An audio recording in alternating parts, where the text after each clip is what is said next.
Kannur Anjarakandy medical കോളേജിലെ BDS വിദ്യാർത്ഥി നിതിൻ രാജ് ആത്മഹത്യ ചെയ്തതിന് കാരണം ലോൺ ആപ്പിന്റെ ഭീഷണി മാത്രമാണോ?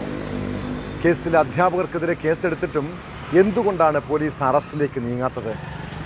മരണ ദിവസം കോളേജ് പ്രിൻസിപ്പാളിന്റെ മുറിയിലെ ദൃശ്യങ്ങൾ കേസിൽ എത്രത്തോളം നിർണായകമാണ്? നിതിൻ്റെ മരണത്തിൽ ലോൺ ആപ്പിനെതിരെ പോലീസ് എന്തുകൊണ്ടാണ് കേസെടുത്തത്?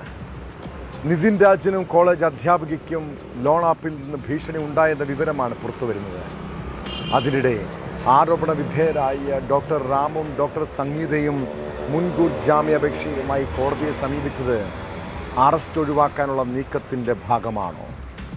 ഇതോടൊപ്പം കൊല്ലം കടക്കലിലെ റംല ബീവി കൊലക്കേസിൽ ഭർത്താവ് ഉൾപ്പെടെയുള്ള പ്രതികളെ കോടതി വെറുതെ വിട്ട നടപടിയും വിശദമായി പരിശോധിക്കുകയാണ് police patrol.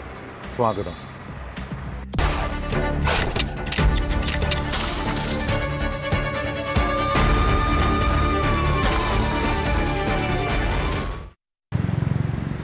Kannur Anjarakandy dental കോളേജിലെ പ്രിൻസിപ്പാളിന്റെ മുറിയിൽ ആ ദിവസം എന്താണ് സംഭവിച്ചത്? എന്തിനാണ് നിതിൻ രാജിനെ ഓഫീസിലേക്ക് വിളിച്ചു വരുത്തിയത്? ഓഫീസിൽ നിന്ന് പുറത്തിറങ്ങിയ ആ ചെറുപ്പക്കാരൻ അതിനുശേഷം നേരെ പോയി ജീവനൊടുക്കിയതിൻ്റെ കാരണം എന്തായിരിക്കും? മരണ ദിവസം, അതായത് ഈ മാസം 10-ന് ഉച്ചയ്ക്ക് 12:30-നും 1:20-നും ഇടയിൽ നിതിൻ പ്രിൻസിപ്പാളിൻ്റെ മുറിയിലെത്തുന്നതും സംസാരിക്കുന്നതുമായ നിർണായകമായ ദൃശ്യങ്ങൾ ന്യൂസ് 18 ലഭിച്ചു. കോളേജിലെ അധ്യാപികയ്ക്ക് ലോൺ ആപ്പിൽ നിന്നുണ്ടായ ഭീഷണിയും അതേ തുടർന്നുള്ള പ്രശ്നങ്ങളും ചോദിക്കാനാണ് നിതിനെ വിളിച്ചു വരുത്തിയതെന്നാണ് വിവരം. സംഭവത്തിൽ ലോൺ ആപ്പിനെതിരെ പോലീസ് കേസെടുത്തിട്ടുണ്ട്. ലോൺ ആപ്പ് സംഘങ്ങൾ നിതിൻ രാജിനെ ഭീഷണിപ്പെടുത്തിയെന്നും മാനസികമായി പീഡിപ്പിച്ചെന്നും തിരിച്ചടവിന് പ്രേരിപ്പിച്ചെന്നുമാണ് FIR. അതിനിടെ ആരോപണ വിധേയരായ അധ്യാപകരായ ഡോക്ടർ റാമും ഡോക്ടർ സംഗീതയും മുൻകൂർ ജാമ്യാപേക്ഷയുമായി കോടതിയെ സമീപിച്ചിരിക്കുകയാണ്.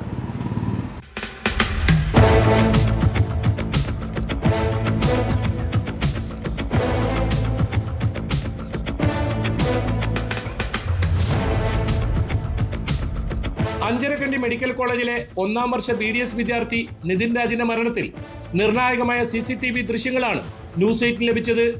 നിതിൻ രാജ് പ്രിൻസിപ്പലിന്റെ മുറിയിലെത്തിയ ദൃശ്യങ്ങളാണ് പുറത്തു വന്നത്. അധ്യാപിക ലത പ്രിൻസിപ്പലിന് പരാതി നൽകുന്ന സമയത്തും ആപ്പുകാരുടെ ഭീഷണി എത്തുന്നതും പ്രിൻസിപ്പൽ അവരോട് സംസാരിക്കുന്നതും ദൃശ്യങ്ങളിലുണ്ട്. അധ്യാപികയുടെ നമ്പർ റഫറൻസ് ലിസ്റ്റിൽ നിന്നും ഒഴിവാക്കുന്നതിന് ആവശ്യപ്പെടുമ്പോഴും ലോൺ ആപ്പുകാർ ഭീഷണിപ്പെടുത്തുന്നുണ്ട്.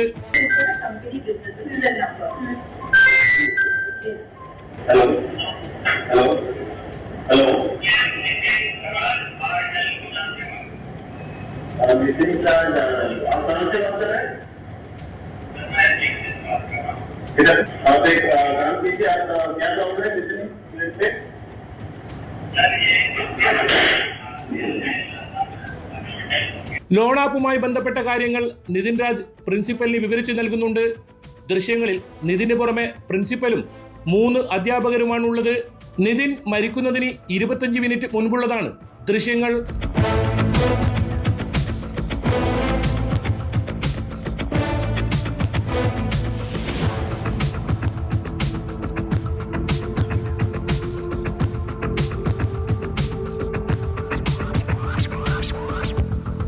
അതേസമയം മരണത്തിൽ ആരോപണ വിധേയരായ അധ്യാപകർ മുൻകൂർ ജാമ്യാപേക്ഷ നൽകി.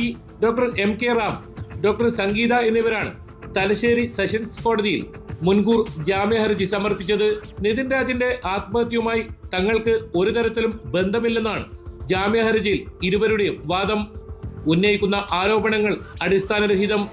ലോൺ ആപ്പുമായി ബന്ധപ്പെട്ട വിഷയവും ഒപ്പം ക്യാമ്പസിന് പുറത്തുനിന്നുള്ള ചില പ്രശ്നങ്ങളുമാണ് നിതിൻ രാജിന്റെ ആത്മഹത്യക്ക് കാരണമെന്നാണ് മനസ്സിലാക്കുന്നതെന്നും ജാമ്യാപേക്ഷയിൽ പറയുന്നു. അതേസമയം തനിക്കെതിരെ ഗൂഢാലോചന നടക്കുന്നുണ്ടെന്നാണ് റാമിന്റെ ജാമ്യാപേക്ഷയിൽ വ്യക്തമാക്കുന്നത്. ആരോപണത്തിന്റെ പേരിൽ തങ്ങളെ കേസിൽ വലിച്ചയച്ചതാണെന്നും മുൻകൂർ ജാമ്യം അനുവദിക്കണമെന്നും ഹർജിയിൽ പറയുന്നു.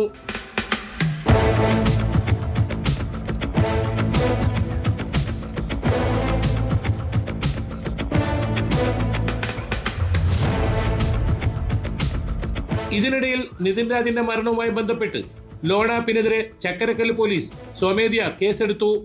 ഇൻസ്റ്റാപേ എന്ന ആപ്പിനെതിരെയാണ് കേസ്.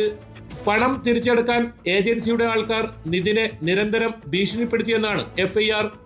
ഭാരതീയ ന്യായ സംഹിതയിലെ section 308, Kerala money lenders act, അമിത പലിശ ഈടാക്കൽ തടയൽ വകുപ്പ് എന്നിവ പ്രകാരമാണ് ലോൺ ആപ്പിനെതിരെ കേസ് രജിസ്റ്റർ ചെയ്തിരിക്കുന്നത്. FIR പ്രകാരം ജനുവരിയിലാണ് നിതിൻ ആപ്പ് വഴി 15,000 രൂപ വായ്പ എടുത്തത്. നിയമവിരുദ്ധമായി 36% പലിശയാണ് ആപ്പ് അധികൃതർ ഈടാക്കിയിരുന്നത്. തുടർന്ന് ഏപ്രിൽ 9 മുതൽ ലോൺ തുക തിരിച്ചെടുക്കാൻ ആവശ്യപ്പെട്ട് നിരന്തരം ഫോണിൽ വിളിച്ച് ഭീഷണിപ്പെടുത്തുകയും മാനസികമായി തളർത്തുകയും ചെയ്തുവെന്നാണ് പോലീസ് പറയുന്നത്. ജാതിയുടെയും നിറത്തിന്റെയും പേരിൽ കോളേജിലെ ചില അധ്യാപകർ നിതിനെ പീഡിപ്പിച്ചിരുന്നുവെന്ന പരാതികൾക്കിടയിലാണ് ലോൺ ആപ്പിന്റെ പങ്ക് കൂടി പുറത്തു വരുന്നത്.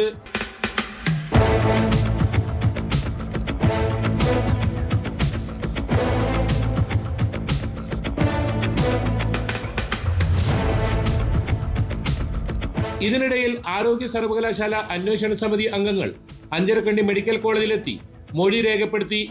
സർവകലാശാല ഭരണസമിതി അംഗം മേജർ ജനറൽ അജിത് നീലകണ്ഠന്റെ നേതൃത്വത്തിലുള്ള സംഘമാണ് കോളേജിലെത്തി വിദ്യാർത്ഥികളിൽ നിന്നും അധ്യാപകരിൽ നിന്നും മൊഴി രേഖപ്പെടുത്തിയത്.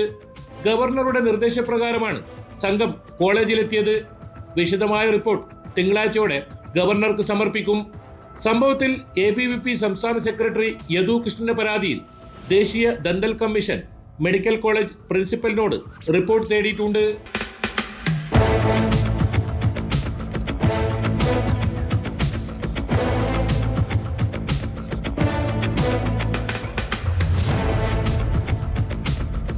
നിതിന്റെ മരണത്തിൽ ആരോപണ വിധേയനായ ഡോക്ടർ രാമിനെ കഴിഞ്ഞ ദിവസം കോളേജിൽ നിന്നും പുറത്താക്കിയിരുന്നു. രക്ഷിതാക്കളുടെയും വിദ്യാർത്ഥികളുടെയും പ്രതിഷേധത്തെ തുടർന്നാണ് നടപടി. ഏപ്രിൽ 10 ഉച്ചയ്ക്കാണ് മെഡിക്കൽ കോളേജ് ബ്ലോക്കിന് സമീപത്തെ കെട്ടിടത്തിൽ നിന്ന് വീണ് ഗുരുതരമായി പരിക്കേറ്റ നിലയിൽ നിതിനെ കണ്ടെത്തുന്നത്. ആശുപത്രിയിൽ എത്തിക്കുമ്പോഴേക്കും മരണം സംഭവിച്ചിരുന്നു.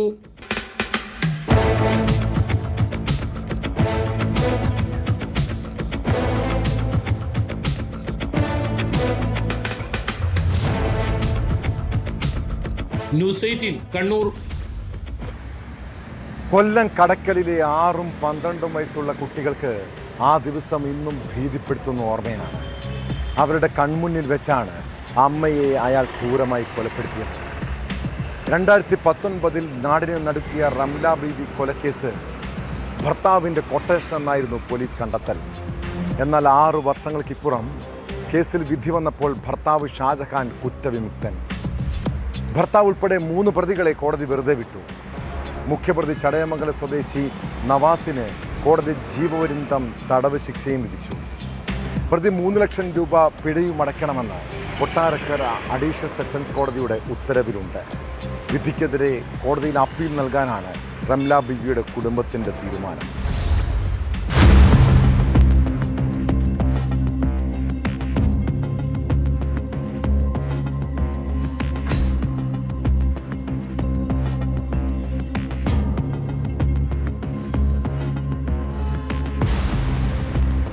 ചടയമംഗലം സ്വദേശി നവാസിനെയാണ് കൊട്ടാരക്കര അഡീഷണൽ സെഷൻസ് കോടതി ജീവപര്യന്തം തടവിനും 2 ലക്ഷം രൂപ പിഴയടയ്ക്കാനും ശിക്ഷിച്ചത്.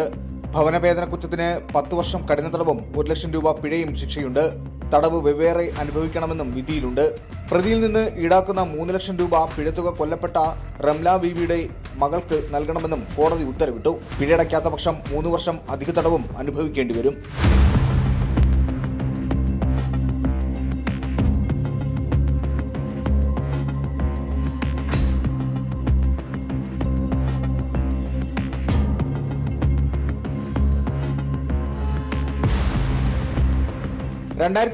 ഫെബ്രുവരി 24 രാത്രിയായിരുന്നു കേസിനാസ്പദമായ സംഭവം നടന്നത്. റംല ബീവിയുടെ വീട്ടിൽ അതിക്രമിച്ചു കയറിയ നവാസ് അവരുടെ മുഖത്ത് മുളകുപൊടി എറിഞ്ഞ ശേഷം കത്തി ഉപയോഗിച്ച് കുത്തി കൊലപ്പെടുത്തുകയായിരുന്നു. അത്യന്തം ക്രൂരമായ രീതിയിലായിരുന്നു ആക്രമണം. ശാസ്ത്രീയ തെളിവുകളും സാക്ഷിമൊഴികളും ഉൾപ്പെടെ ശക്തമായ തെളിവുകളുടെ അടിസ്ഥാനത്തിലായിരുന്നു കോടതി വിധി. കേസിൽ 36 സാക്ഷികളെ വിസ്തരിച്ചു. 45 രേഖകളും കൊലപാതകത്തിന് ഉപയോഗിച്ച കത്തി ഉൾപ്പെടെ 10 തൊണ്ടിമുതലുകളും പ്രോസിക്യൂഷൻ കോടതിയിൽ ഹാജരാക്കി. ഭർത്താവ് ഷാജഹാനുമായി പിണങ്ങിക്കഴിഞ്ഞിരുന്ന റംല ബീവിയെ ഷാജഹാൻ പ്രതി ഷംസീർ വഴി നവാസിന് കൊട്ടേഷൻ നൽകി കൊല്ലുകയായിരുന്നു എന്നാണ് കേസ്.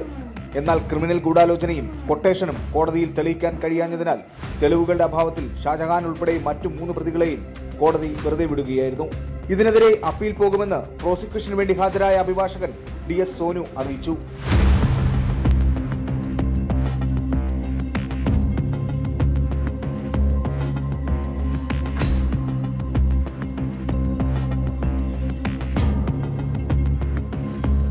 ന്യൂസ് 18 കൊല്ലം.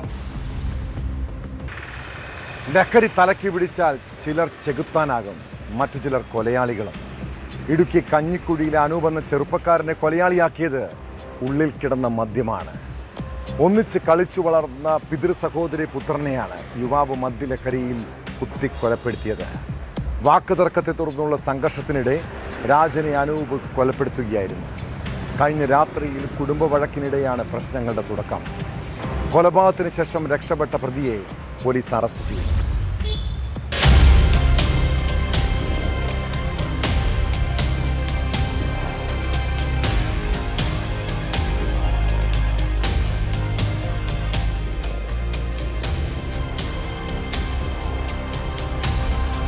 കഞ്ഞിക്കുഴി സ്റ്റേഷൻ പരിധിയിലുള്ള ചുരുളിപ്പതാൽ മൈക്കിൾ സിറ്റിക്ക് സമീപമാണ് കൊലപാതകം നടന്നത്. കഴിഞ്ഞ ദിവസം രാത്രി 11 മണിയോടെയാണ് സംഭവം. ചുരുളിപ്പതാൽ സ്വദേശി രാജനാണ് കുത്തേറ്റ് കൊല്ലപ്പെട്ടത്. അയൽവാസിയും രാജന്റെ പിതാവിന്റെ സഹോദരിയുടെ മകനുമായ അനൂപാണ് കൊല നടത്തിയതെന്ന് പോലീസ് പറഞ്ഞു. കുടുംബ വഴക്കിനെ തുടർന്നായിരുന്നു ആക്രമണം. രാജനെ ഉടൻ തന്നെ ഇടുക്കി മെഡിക്കൽ കോളേജിലേക്ക് കൊണ്ടുപോയെങ്കിലും മരണം സംഭവിച്ചിരുന്നു.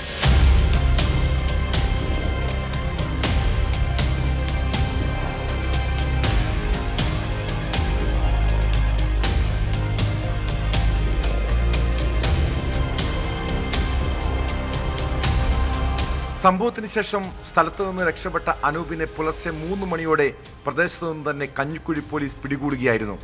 കൊല്ലപ്പെട്ട രാജൻ കഞ്ഞിക്കുഴിയിലും സമീപ പ്രദേശങ്ങളിലും തടിപ്പണി ചെയ്യുന്ന ആളാണ്. രാജന്റെ മൃതദേഹം ഇടുക്കി മെഡിക്കൽ കോളേജ് മോർച്ചറിയിലേക്ക് മാറ്റി. പോസ്റ്റ്മോർട്ടത്തിന് ശേഷം മൃതദേഹം ബന്ധുക്കൾക്ക് വിട്ടു നൽകും.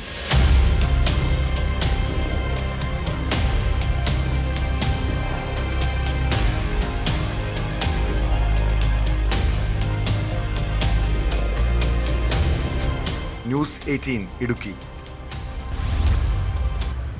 ലഹരി മാഫിയയും മദ്യപ സംഘങ്ങളെയും പേടിച്ച് പുറത്തിറങ്ങി നടക്കാൻ കഴിയാത്ത സ്ഥിതിയാണ്. കള്ളും കഞ്ചാവും അടിച്ച് നാട്ടിൽ ഭീതി വിതയ്ക്കുന്ന യുവാക്കൾ അക്രമം അഴിച്ചുവിടുന്നു. പോലീസിനെയോ നാട്ടുകാരെയോ രാഷ്ട്രീയ നേതാക്കളെയോ പോലും അവർക്ക് പേടിയില്ല. കോട്ടയം പൂഞ്ഞാറിൽ മദ്യപിച്ച് വാഹനം ഓടിച്ചത് ചോദ്യം ചെയ്തതിന് CPM ബ്രാഞ്ച് സെക്രട്ടറിക്ക് നേരെ ക്രൂരമായ ആക്രമണമുണ്ടായി. തെക്കേക്കര കല്ലേക്കുളം സ്വദേശി സജിയെയും പിതാവിനെയുമാണ് യുവാക്കൾ സംഘം ചേർന്ന് മർദ്ദിച്ചത്. മദ്യപിച്ച് വാഹനം ഓടിച്ചത് സജി ചോദ്യം ചെയ്തതാണ് പ്രകോപന കാരണം. പിന്നീട് സംഘടിച്ചെത്തിയ 10ഓളം വരുന്ന ചെറുപ്പക്കാർ ഇരുവരെയും ക്രൂരമായി മർദ്ദിക്കുകയായിരുന്നു. കേസിൽ 2 പേരെ പോലീസ് അറസ്റ്റ് ചെയ്തു.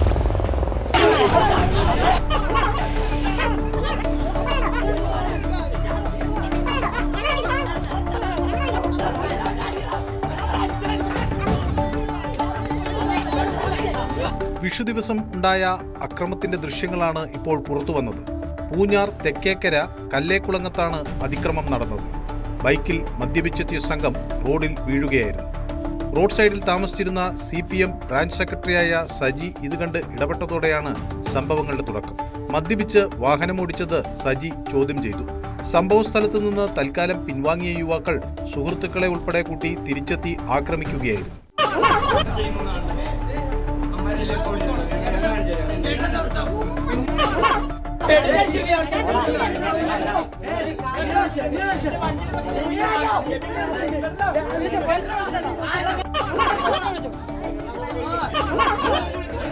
ക്രൂരമായ മർദ്ദനത്തിൽ സജിക്കും പിതാവിനും പരിക്കേറ്റു. അക്രമം തടയാൻ ശ്രമിച്ച നാട്ടുകാർക്കും പരിക്കേറ്റിട്ടുണ്ട്. 10ഓളം പേർ സംഘടിതമായി എത്തിയാണ് ആക്രമണം നടത്തിയത്. മേസ്ത്രിപ്പടി സ്വദേശികളായ അബിൻ, അഭിഷേക് എന്നിവരെ പോലീസ് കസ്റ്റഡിയിലെടുത്തു.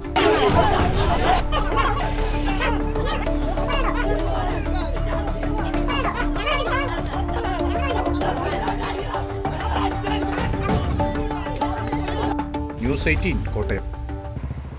സോഷ്യൽ മീഡിയയിൽ വൈറലാകാൻ പല വ്യത്യസ്തമായ പരസ്യങ്ങളും പോസ്റ്ററുകളും പരീക്ഷിക്കുന്നവരുണ്ട്. ക്രിസ്മസിന് പാപ്പാനിയുടെയും ഓണത്തിനും മാവേലിയുടെയും ചിത്രം വെച്ചുള്ള പരസ്യങ്ങളും വീഡിയോകളും ഇറക്കുന്നത് പോലെ വിഷുവിന് ശ്രീകൃഷ്ണനെ കഥാപാത്രമാക്കി പോസ്റ്റർ ചെയ്താൽ എന്തെങ്കിലും പ്രശ്നമുണ്ടോ? ഒരു തമാശയ്ക്കോ കൗതുകത്തിനോ ഇങ്ങനെ പരസ്യം ചെയ്താൽ പണി കിട്ടുമെന്ന് ഓർമ്മ വരുന്നുണ്ടോ? ആലപ്പുഴയിൽ മന്തിക്കടയുടെ വിഷു ആശംസാ പോസ്റ്ററുമായി ബന്ധപ്പെട്ട പ്രശ്നം ഏറെ വിവാദമായതാണ്. സംഭവത്തിൽ പരാതിയും കേസുമായതോടെ കട ഉടമകളായ 2 പേരെ പോലീസ് അറസ്റ്റ് ചെയ്തു. ശ്രീകൃഷ്ണന് മുന്നിൽ ചിക്കൻ കുഴിമന്തി വെച്ചാണ് പോസ്റ്റർ തയ്യാറാക്കിയത്. ഇത് വിവാദമായതോടെ സമൂഹ മാധ്യമങ്ങളിൽ തെറ്റായ സന്ദേശം പ്രചരിപ്പിച്ചതിനും മതവികാരം വ്രണപ്പെടുത്തിയതിനും പോലീസ് കേസെടുക്കുകയായിരുന്നു.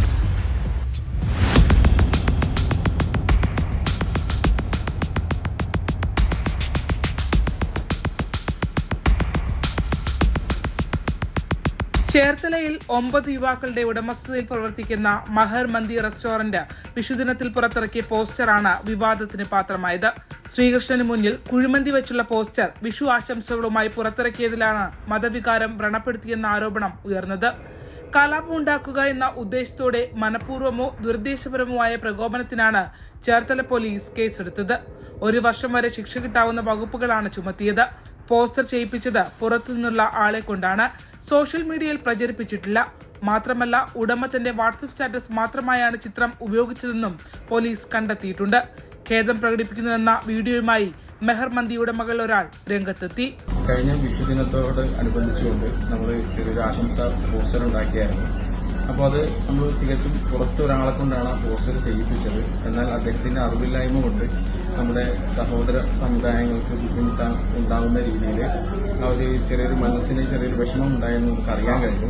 തികച്ചും ഞങ്ങളുടെ അറിവോടുകൂടി ചെയ്തതല്ല, മറിച്ച് അദ്ദേഹത്തിന്റെ അറിവില്ലായ്മ കൊണ്ട് ആ പോസ്റ്റർ അങ്ങനെ സംഭവിച്ചു പോയതാണ്. ഞങ്ങൾ എന്നാൽ അത് മാറ്റുകയും പകരം നല്ല രീതിയിലുള്ള ഒരു വിഷു ആശംസ പോസ്റ്ററാണ് നമ്മളെല്ലാവർക്കും വേണ്ടിയിട്ട് നമ്മൾ ഷെയർ ചെയ്തത്. ആ പോസ്റ്റർ വിവാദപരമായ പോസ്റ്റർ നമ്മുടെ ഒരു പ്ലാറ്റ്ഫോമിലും സോഷ്യൽ മീഡിയയിലോ ഒന്നിലും ഞങ്ങൾ ഇതുവരെ ഷെയർ ചെയ്തിട്ടില്ല. ഞങ്ങളപ്പോൾ തന്നെ അതെല്ലാം ഒഴിവാക്കിയതാണ്, തടസ്സപ്പെടുത്തിയതാണ്. കേസിൽ അറസ്റ്റ് ചെയ്ത അർഷാദ്, ഷംനാസ് എന്നിവരെ പിന്നീട് സ്റ്റേഷൻ ജാമ്യത്തിൽ വിട്ടയച്ചു. സംഭവത്തിൽ കൂടുതൽ അന്വേഷണം വേണമെന്നാവശ്യപ്പെട്ട് PHPയും BDJSും രംഗത്തെത്തി.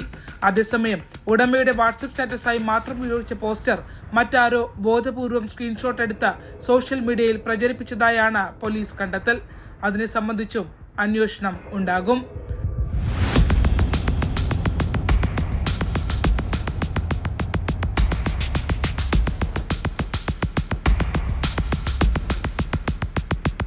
ന്യൂസ് 18 ആലപ്പുഴ. മഹാരാഷ്ട്ര നാസിക്കിലെ TCSൽ ലൈംഗിക പീഡനവും മതപരിവർത്തനവും നടത്തിയവർ ലക്ഷ്യമിട്ടത് കോർപ്പറേറ്റ് ജിഹാദാണ്. IT ലോകത്ത് ഏറെ കോളിളക്കം സൃഷ്ടിച്ച കേസിന് പിന്നിൽ തീവ്രവാദ ശക്തികൾക്ക് എത്രത്തോളം പങ്കുണ്ട്? മഹാരാഷ്ട്ര പോലീസിന് കൂടാതെ ATSഉം NIAയും കേസിൽ അന്വേഷണം നടത്തുകയാണ്. HR മാനേജർ നിദാ ഖാനാണ് കേസിൽ മുഖ്യ ആസൂത്രകയെന്ന് പോലീസ് ഉറപ്പിക്കുമ്പോഴും അവരെ നിയന്ത്രിച്ച ബാഹ്യശക്തി ആരെന്ന് കണ്ടെത്താൻ കഴിഞ്ഞിട്ടില്ല. അതിനിടെ താൻ ഗർഭിണിയാണെന്നും തനിക്കും കുഞ്ഞിനും സംരക്ഷണം വേണമെന്നും ആവശ്യപ്പെട്ട് നിദാ ഖാൻ നാസിക്കിലെ കോടതിയിൽ മുൻകൂർ ജാമ്യാപേക്ഷ സമർപ്പിച്ചു. അതിനിടെ ഭാര്യയെ കൈമാറാൻ ഉന്നത ഉദ്യോഗസ്ഥർ ആവശ്യപ്പെട്ടെന്ന വെളിപ്പെടുത്തലുമായി കൂടുതൽ ജീവനക്കാരും രംഗത്തെത്തിയിട്ടുണ്ട്.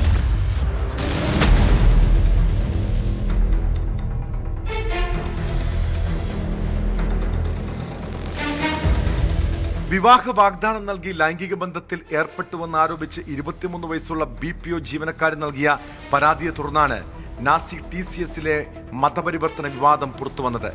ടീം ലീഡറായ ഡാനിഷ് ഷെയ്ഖിനെതിരെയായിരുന്നു ആദ്യ പരാതി. പിന്നീട് പോലീസ് വിശദമായ അന്വേഷണം നടത്തിയതോടെ അന്വേഷണ ഉദ്യോഗസ്ഥർ പോലും ഞെട്ടി. ആകെ 9 FIRകളാണ് പോലീസ് രജിസ്റ്റർ ചെയ്തിട്ടുള്ളത്. ഇതിൽ മാർച്ച് 26-ന് ദേവ്ലാലി പോലീസ് സ്റ്റേഷനിൽ മതപരമായ പീഡനവുമായി ബന്ധപ്പെട്ട് നൽകിയ പരാതിയിന്മേൽ തയ്യാറാക്കിയ FIRലാണ് HR മാനേജർ നിദാ ഖാന്റെ പേര് പരാമർശിച്ചിട്ടുള്ളത്. ജോലിസ്ഥലത്ത് നേരിടേണ്ടി വന്ന പ്രശ്നങ്ങളെക്കുറിച്ച് ജീവനക്കാർ നൽകിയ പരാതികൾ പൂഴ്ത്തിവെക്കാനും പരാതിക്കാരെ അടിച്ചമർത്താനും പ്രതികളെ സംരക്ഷിക്കാനും ശ്രമിച്ചത് നിദാ ഖാൻ എന്നാണ് പോലീസ് കണ്ടെത്തൽ.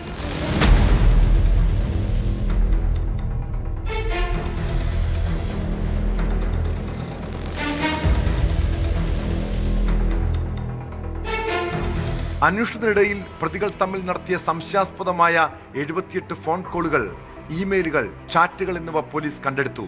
കൂടാതെ സാമ്പത്തിക ഇടപാടുകളുടെ തെളിവുകളും പോലീസിന് ലഭിച്ചിട്ടുണ്ട്. കേസിൽ ഇതുവരെ 8 പേരാണ് അറസ്റ്റിലായിട്ടുള്ളത്. കേസിലെ മുഖ്യ ആസൂത്രക എന്ന് പോലീസ് വിശേഷിപ്പിക്കുന്ന HR ഹെഡ് നിദാ ഖാൻ ഒളിവിലെന്നാണ് വിവരം. അതിനിടെ നിദാ ഖാൻ താൻ ഗർഭിണിയാണെന്നും തനിക്കും കുഞ്ഞിനും സംരക്ഷണം വേണമെന്നും ആവശ്യപ്പെട്ട് നാസിക്കിലെ കോടതിയിൽ മുൻകൂർ ജാമ്യാപേക്ഷ സമർപ്പിച്ചു. ആരോഗ്യസ്ഥിതി ചൂണ്ടിക്കാട്ടി അറസ്റ്റ് ഒഴിവാക്കാനാണ് നിദയുടെ ശ്രമം.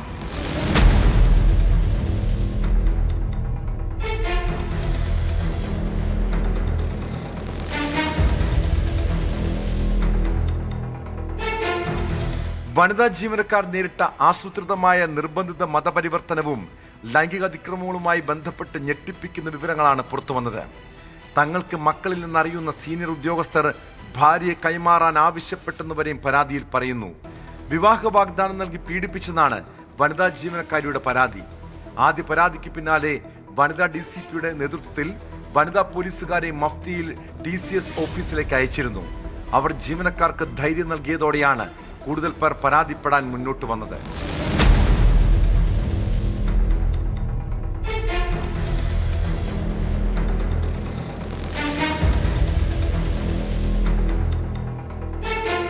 പ്രതികൾക്ക് തീവ്രവാദ സംഘടനകളുമായി ബന്ധമുണ്ടോ എന്നും വിദേശ സഹായം ലഭിച്ചിട്ടുണ്ടോ എന്നും അറിയാൻ NIA, മഹാരാഷ്ട്ര ഭീകരവിരുദ്ധ സേന എന്നിവയുടെ സഹായവും പോലീസ് തേടിയിട്ടുണ്ട്.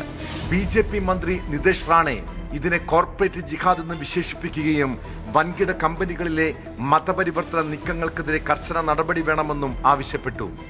നിലവിൽ നാസിക്കിലെ BPO കേന്ദ്രം താൽക്കാലികമായി അടച്ചുപൂട്ടിയിരിക്കുകയാണ്. ജീവനക്കാരുടെ വീട്ടിലിരുന്ന് ജോലി ചെയ്യാൻ കമ്പനി നിർദ്ദേശം നൽകി. Tata sons chairman N. Chandrasekaran സംഭവത്തിൽ ആഭ്യന്തര അന്വേഷണത്തിന് ഉത്തരവിട്ടിട്ടുണ്ട്.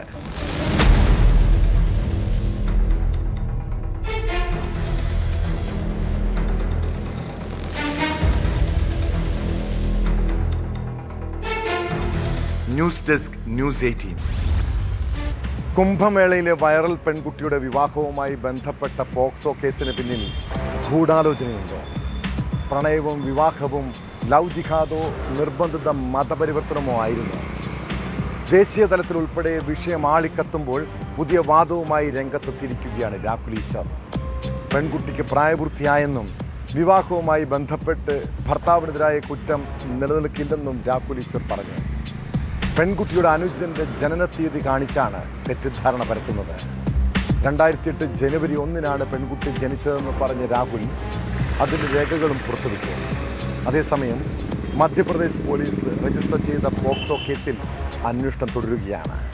കേസ് അന്വേഷണവുമായി കേരളത്തിലെത്തിയ പോലീസ് പെൺകുട്ടിക്കും പങ്കാളി ഫർമാനുമായി തിരച്ചിൽ വ്യാപിപ്പിച്ചു.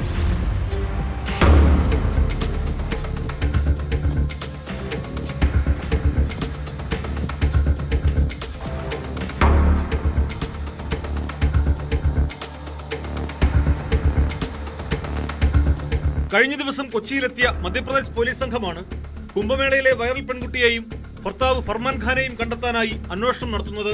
പെൺകുട്ടിയുടെ മൊഴിയെടുക്കണമെന്നാണ് മധ്യപ്രദേശ് പോലീസിന്റെ ആവശ്യം.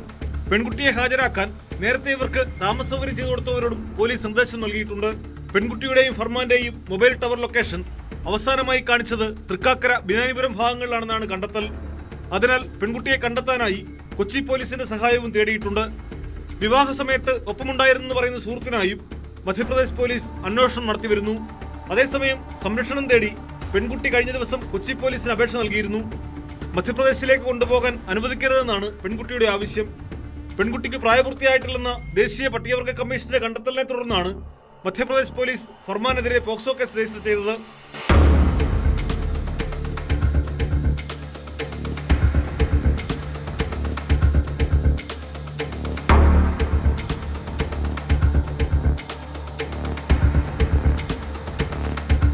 പെൺകുട്ടിക്ക് 16 വയസ്സല്ലെന്നും 18 തികഞ്ഞെന്നും രാഹുൽ ഈശ്വർ പറഞ്ഞു. അവരെ മധ്യപ്രദേശ് സർക്കാരിന്റെ ഒത്താശയോടെ വേട്ടയാടുകയാണ്. കേരളത്തിൽ ജീവിക്കണമെന്ന് ആഗ്രഹിക്കുന്നവരെ കേരളം പിന്തുണയ്ക്കണം. പെൺകുട്ടിയുടെ അനുജന്റെ ജനനത്തീയതി കാണിച്ചാണ് തെറ്റിദ്ധാരണ പരത്തുന്നതെന്നും രാഹുൽ ഈശ്വർ. ഫർമാൻ എങ്ങനെയാണ് ആ കൊച്ചുകുട്ടിയായിരിക്കുമ്പോൾ ആധാർ കാർഡ് എടുത്തത്? ഇത്രയും വർഷങ്ങൾക്ക് മുമ്പ് ആധാർ കാർഡ് എടുക്കാൻ പറ്റുക? കൃത്യമാണ്. ഈ കുട്ടി ജനിച്ചത് 2008 ജനുവരി 1 2009 ഡിസംബർ 30 ഈ കുട്ടിയുടെ സഹോദരനാണ് ജനിച്ചു എന്ന് ആണ് ഇവർ പറയുന്നത്. ആ സഹോദരൻ ജനിച്ചതിനെ മൊണാലിസ ജനിച്ചതായി ചിത്രീകരിച്ചുകൊണ്ട് മൊണാലിസയ്ക്ക് 16 വയസ്സേ ആയുള്ളൂ എന്നാണ് മൊണാലിസയും ഫർമാനെയും പിരിക്കാൻ ആഗ്രഹിക്കുന്നവർ, തെറ്റിക്കാൻ ആഗ്രഹിക്കുന്നവർ, തിരിച്ചു കൂട്ടിക്കൊണ്ടുപോകാൻ ആഗ്രഹിക്കുന്നവർ ചെയ്യുന്നത്. മധ്യപ്രദേശിലെ മഹേശ്വർ പോലീസ് സ്റ്റേഷനിലെടുത്ത കേസിൽ ഫർമാൻ ഖാന്റെ അറസ്റ്റ് ഈ മാസം 20 വരെ ഹൈക്കോടതി തടഞ്ഞിട്ടുണ്ട്. പെൺകുട്ടിയെ തട്ടിക്കൊണ്ടുപോയി എന്ന കേസാണ് ഭർത്താവിനെതിരെ മധ്യപ്രദേശ് പോലീസ് ചുമത്തിയിട്ടുള്ളത്. അതിനിടെ പോലീസ് ഇടപെടൽ തടയണമെന്നാവശ്യപ്പെട്ട് പെൺകുട്ടിയും ഹൈക്കോടതിയെ സമീപിക്കുമെന്നാണ് സൂചന.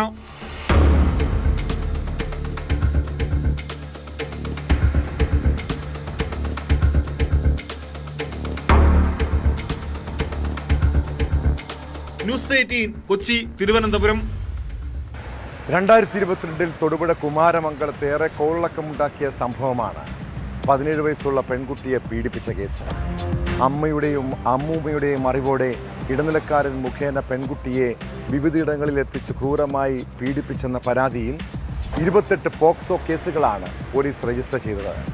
ഇതിൽ വിചാരണ പൂർത്തിയാക്കി വിധി പറയാൻ പരിഗണിച്ച 2 കേസുകൾ മാറ്റിവെച്ചു. ഏപ്രിൽ 20-24 തീയതികളിലേക്കാണ് കേസുകൾ മാറ്റിയത്. പെൺകുട്ടിയുടെ ജീവിതം പിച്ച് ചീന്തിയവർക്ക് ശക്തമായ ശിക്ഷ ഉറപ്പാക്കേണ്ടത് നമ്മുടെ നിയമവ്യവസ്ഥയുടെ ഉത്തരവാദിത്വമാണ്.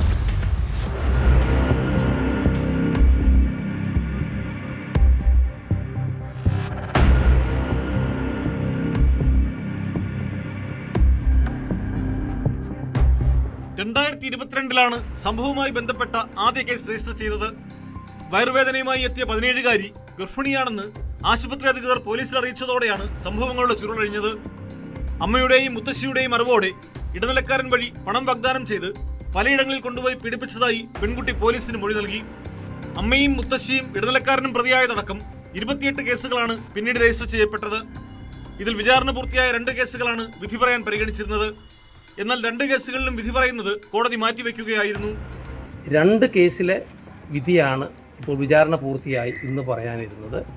അതിൽ ഒന്നാമത്തെ കേസിൽ വിനീഷ് വിജയൻ എന്ന് പറയുന്ന ആളുടെ കേസിൻ്റെ വിധി ഇന്ന് പറയാനിരിക്കുകയായിരുന്നു. എന്നാൽ ഈ കഴിഞ്ഞ ദിവസം തൊടുപുഴയിൽ വെച്ചുണ്ടായ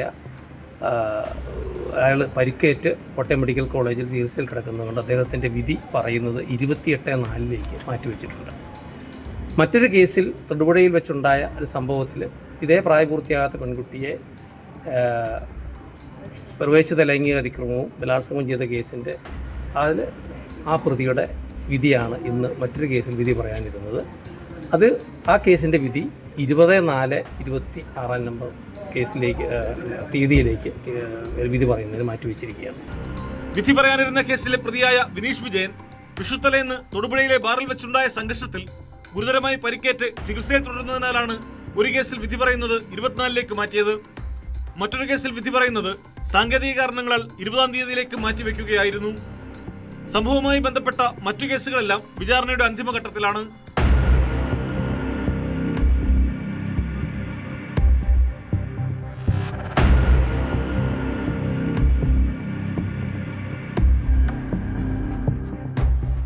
ന്യൂസ് 18 ഇടുക്കി. സിനിമാ ലൊക്കേഷനിൽ വെച്ച് യുവനടിയെ പീഡിപ്പിച്ചെന്ന കേസിൽ സംവിധായകൻ രഞ്ജിത്തിനെ ഒളിവിൽ പോകാൻ സഹായിച്ച നടൻ ബോബി കുര്യൻ്റെ മൊഴി എത്രത്തോളം വിശ്വസനീയമാണ്? പോലീസ് കസ്റ്റഡിയിലെടുത്തപ്പോഴാണ് കേസിനെക്കുറിച്ച് അറിഞ്ഞതെന്ന മൊഴി പച്ചക്കള്ളമല്ലേ? ഇതിൻ്റെ അടിസ്ഥാനത്തിൽ നടനെ വീണ്ടും ചോദ്യം ചെയ്യാൻ ഒരുങ്ങുകയാണ് പോലീസ്.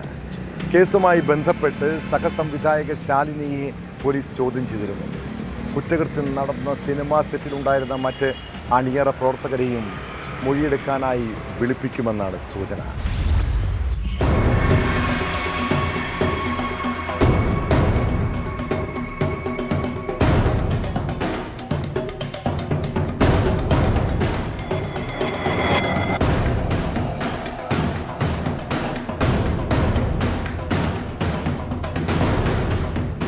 പോലീസ് കസ്റ്റഡിയിലെടുത്തപ്പോഴാണ് കേസിനെ കുറിച്ച് അറിഞ്ഞതെന്നാണ് ബോബി കുര്യൻ മൊഴി നൽകിയത്. എന്നാൽ പോലീസ് ഈ മൊഴി പൂർണ്ണമായും വിശ്വാസത്തിലെടുത്തിട്ടില്ല. കൂടുതൽ തെളിവ് ശേഖരിച്ച ശേഷം ബോബി കുര്യനെ വീണ്ടും ചോദ്യം ചെയ്യാൻ വിളിപ്പിച്ചേക്കുമെന്നാണ് പ്രത്യേക അന്വേഷണ സംഘം പറയുന്നത്. നടന്റെ കാറിൽ പോകുന്നതിനിടയിലാണ് രാത്രി തൊടുപുഴയ്ക്ക് സമീപത്ത് വെച്ച പോലീസ് രഞ്ജിത്തിനെ കസ്റ്റഡിയിലെടുക്കുന്നത്. കേസുമായി ബന്ധപ്പെട്ട് സഹസംവിധായിക ശാലിനിയെ പോലീസ് ചോദ്യം ചെയ്തിരുന്നു.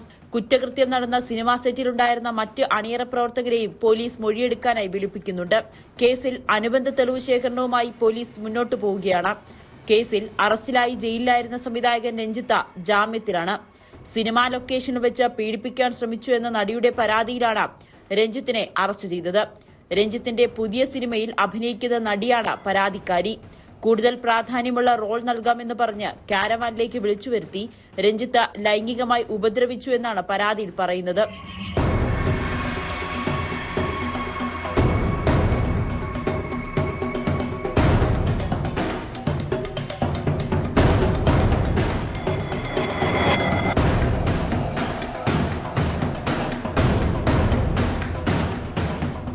ന്യൂസ് 18 കൊച്ചി.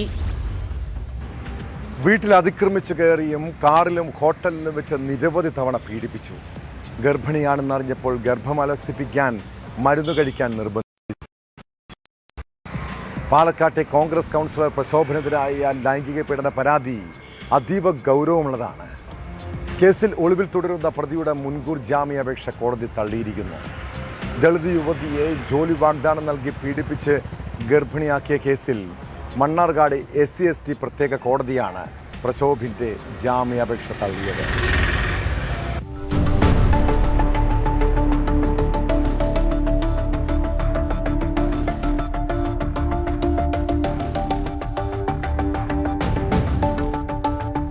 ബ്യൂട്ടീഷ്യൻ കോഴ്സ് പഠിക്കാൻ പാലക്കാട്ടെത്തിയ യുവതിയുമായി സൗഹൃദം സ്ഥാപിച്ച് പീഡിപ്പിച്ചെന്നാണ് നഗരസഭാ കോൺഗ്രസ് കൗൺസിലർ പ്രശോഭ് C. വത്സനെതിരായ കേസ്.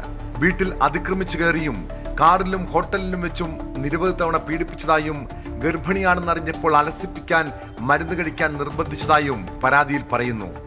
MLA, MP എന്നിവരുമായി നല്ല ബന്ധമാണെന്ന് പറയുകയും അവരുമായി നിൽക്കുന്ന ഫോട്ടോ ഇയാൾ കാണിച്ചതായും യുവതിയുടെ മൊഴിയിലുണ്ട്. പാലക്കാട് താമസിക്കുന്ന യുവതി മുഖ്യമന്ത്രിക്കാണ് ആദ്യം പരാതി നൽകിയത്. തുടർന്ന് പാലക്കാട് ജില്ലാ പോലീസ് മേധാവിക്ക് പരാതി കൈമാറുകയും പാലക്കാട് സൗത്ത് പോലീസ് കേസെടുക്കുകയുമായിരുന്നു. പോലീസ് കേസെടുത്തോടെ ഒളിവിൽ പോയ പ്രതി പിന്നീട് മുൻകൂർ ജാമ്യാപേക്ഷയുമായി കോടതിയെ സമീപിച്ചു.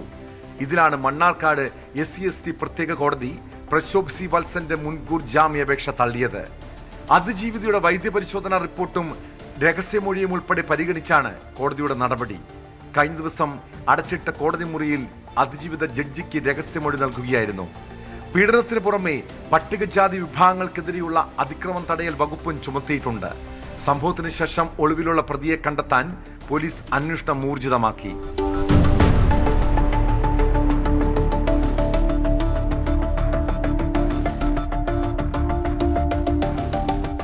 ന്യൂസ് 18 പാലക്കാട്.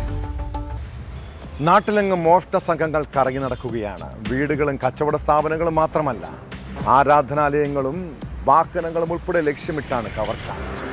മലപ്പുറത്ത് പട്ടാപ്പകൽ പള്ളിക്കകത്ത് കയറി ഇമാമിന്റെ മുറിയിൽ നിന്ന് പണം മോഷ്ടിച്ച സംഭവമാണ് ഒടുവിലത്തേത്.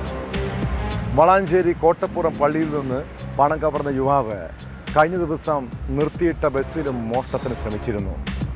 ബസ്സിൽ നിന്ന് ഒന്നും കിട്ടാത്തതിനാൽ CCTVയുടെ DVR തകർത്താണ് യുവാവ് മടങ്ങിയത്. വളാഞ്ചേരി പോലീസും കുറ്റിപ്പുറം പോലീസും മോഷ്ടാവിനായി അന്വേഷണത്തിലാണ്.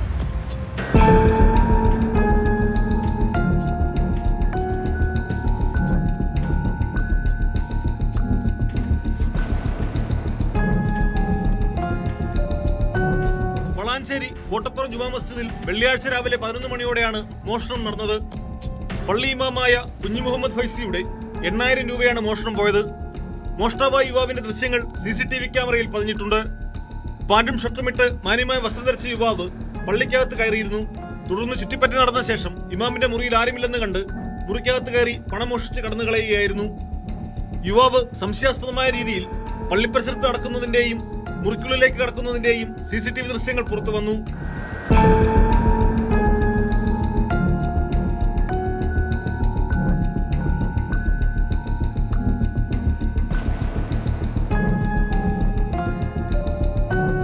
കോട്ടപ്പുറത്തെ മോഷണ വീഡിയോ പ്രചരിച്ചതോടെ ഇതേ യുവാവ് കഴിഞ്ഞ ദിവസം നടത്തിയ മറ്റൊരു മോഷണ ശ്രമത്തിന്റെ വീഡിയോയും പുറത്തു വന്നിട്ടുണ്ട്. കഴിഞ്ഞ തിങ്കളാഴ്ച പുലർച്ചെ കുറ്റിപ്പുറം ഹൈവേ ജംഗ്ഷനിൽ നിർത്തിയിട്ടിരുന്ന തവയ്ക്കൽ എന്ന സ്വകാര്യ ബസ്സിലാണ് മോഷണശ്രമം നടന്നത്. ബസ്സിൽ നിന്നൊന്നും ലഭിക്കാതെ വന്നതോടെ അകത്തുള്ള CCTV ക്യാമറയുടെ DVR തകർത്താണ് യുവാവ് മടങ്ങിയത്. തിരൂരങ്ങാടി സ്വദേശിയാണ് ഈ യുവാവെന്നാണ് സൂചന. വീഡിയോ ദൃശ്യങ്ങൾ അടിസ്ഥാനമാക്കി വളാഞ്ചേരി പോലീസും കുറ്റിപ്പുറം പോലീസും പ്രതിക്കായി അന്വേഷണം ഊർജിതമാക്കി. സ്ഥിരം മോഷ്ടാവാണ് ഇയാളെന്നാണ് ദൃശ്യങ്ങളിൽ നിന്ന് വ്യക്തമാകുന്നത്.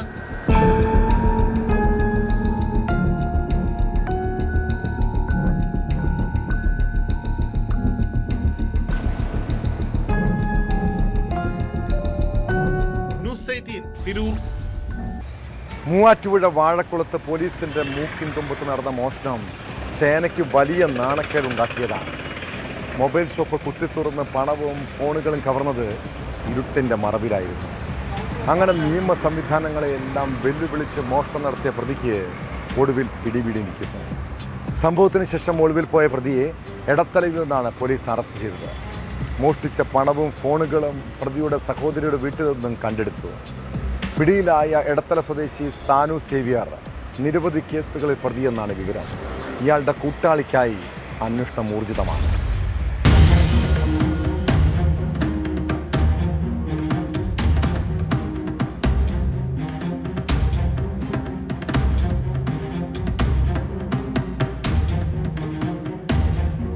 വാഴക്കുളം പോലീസ് സ്റ്റേഷന് എതിർവശം പ്രവർത്തിക്കുന്ന നിയ മൊബൈൽസ് എന്ന കടയിൽ ഈ മാസം 11 പുലർച്ചെ 2 മണിയോടെയാണ് വൻ മോഷണം നടന്നത്. കടയുടെ ഷട്ടർ പൊളിച്ചും ഗ്ലാസ് തകർത്തുമാണ് മോഷ്ടാക്കൾ അകത്ത് കടന്നത്. 2 ലക്ഷം രൂപയും കീപാഡ് ഫോണുകളും ഉൾപ്പെടെ വിലപിടിപ്പുള്ള 12 ഫോണുകളാണ് കടയിൽ നിന്നും മോഷ്ടിച്ചത്. തെളിവ് നശിപ്പിക്കുന്നതിനായി കടയിലെ CCTV ക്യാമറകളും DVRും മോഷ്ടാക്കൾ കവർന്നിരുന്നു. പോലീസ് സ്റ്റേഷന് തൊട്ടടുത്ത് നടന്ന കവർച്ച വ്യാപാരികൾക്കിടയിൽ വലിയ ഭീതി ഉണ്ടാക്കി. തുടർന്ന് വാഴക്കുളം ഇൻസ്പെക്ടർ അനീഷിന്റെ നിർദ്ദേശപ്രകാരം സബ് ഇൻസ്പെക്ടർ SN സുമിതിയുടെ നേതൃത്വത്തിൽ പ്രത്യേക സ്ക്വാഡ് രൂപീകരിച്ചു. സമീപത്തെ മറ്റ് സ്ഥാപനങ്ങളിലെ CCTV ദൃശ്യങ്ങൾ കേന്ദ്രീകരിച്ച് നടത്തിയ ശാസ്ത്രീയമായ അന്വേഷണത്തിനൊടുവിൽ എടത്തലയിൽ നിന്നാണ് പ്രതിയെ കസ്റ്റഡിയിലെടുത്തത്.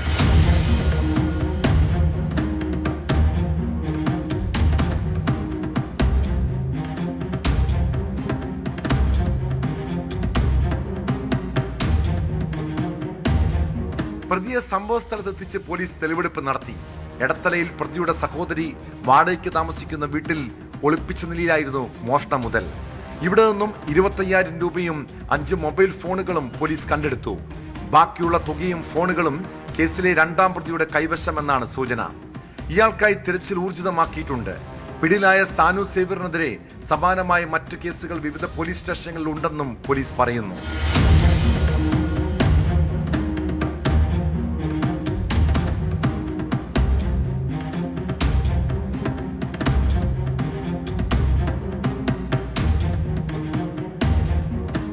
ന്യൂസ് 18 മൂവാറ്റുപുഴ.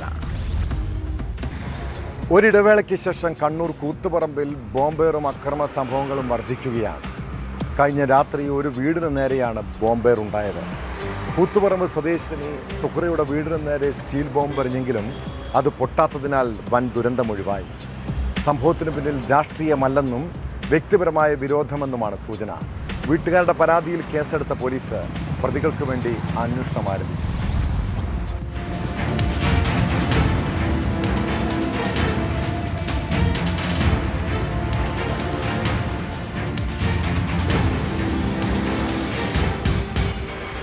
വെള്ളിയാഴ്ച പുലർച്ചെ 1:30 സംഭവം. വീട്ടിലുള്ളവർ ശബ്ദം കേട്ട് എഴുന്നേറ്റ് നോക്കിയപ്പോഴാണ് ബോംബാണെന്ന് മനസ്സിലായത്. ഏറുകൊണ്ട് മുൻവശത്തെ ജനാലച്ചില് തകർന്നെങ്കിലും ബോംബ് പൊട്ടാഞ്ഞതിനാൽ വൻ ദുരന്തമൊഴിവായി. പോലീസ് സ്ഥലത്തെത്തി ബോംബ് കസ്റ്റഡിയിലെടുത്തു. റോഡിലൂടെ നടന്നു പോകുന്നയാൾ വീട്ടിലേക്ക് ബോംബെറിഞ്ഞ ശേഷം ഓടിപ്പോകുന്നതിന്റെ CCTV ദൃശ്യങ്ങൾ പുറത്തു വന്നിട്ടുണ്ട്.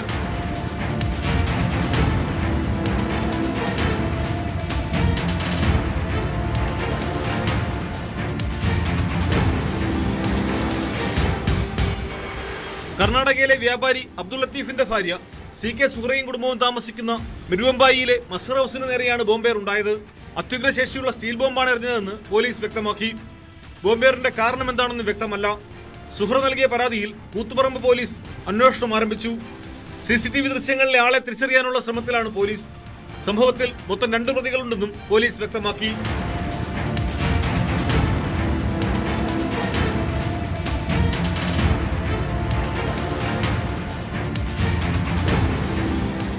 ന്യൂസ് 18 കണ്ണൂർ.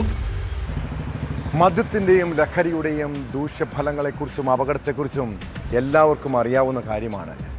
ആഘോഷങ്ങൾക്കും മറ്റും ചെറുതായി മദ്യപിക്കുന്നവരുണ്ട്. എന്നാൽ പതിവായി ലഹരി ഉപയോഗിക്കുന്നവർ, അതിനടിമകളായവർ, അങ്ങനെയുള്ളവരുടെ അവസ്ഥയെക്കുറിച്ച് ആരെങ്കിലും ചിന്തിച്ചിട്ടുണ്ടോ? ഒരിക്കൽ മദ്യം കിട്ടാതെ വരുമ്പോൾ അവർ പല രീതിയിൽ പരാക്രമം കാട്ടും. ചിലപ്പോൾ നാട്ടുകാരുടെ കയ്യിൽ നിന്ന് നല്ല തല്ലും കിട്ടും.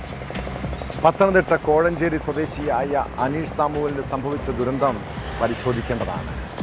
വധശ്രമ കേസിൽ റിമാൻഡിൽ കഴിയുകയായിരുന്ന അനീഷ് കൊട്ടാരക്കര സ്പെഷ്യൽ സബ് ജയിലിൽ വെച്ച് ദുരൂഹ സാഹചര്യത്തിൽ മരിച്ച സംഭവം. മദ്യപിക്കുന്ന ശീലമുള്ള അനീഷ് മദ്യം ലഭിക്കാത്തതിനെ തുടർന്ന് സെല്ലിനുള്ളിൽ ബഹളം വെച്ചു. ഇതോടെ സഹതടവുകാർ ഇയാളെ ബലപ്രയോഗത്തിലൂടെ കീഴ്പ്പെടുത്തിയെന്നാണ് വിവരം. പിന്നീടാണ് മരണം സംഭവിച്ചത്. എന്നാൽ മരണത്തിൽ ദുരൂഹത ആരോപിച്ച് കുടുംബം രംഗത്തെത്തിയിട്ടുണ്ട്. പോസ്റ്റ്മോർട്ടത്തിന് ശേഷമേ മരണകാരണം വ്യക്തമാകൂ. ഇതോടെ പോലീസ് പട്രോൾ പൂർണ്ണമാകും. നമസ്കാരം.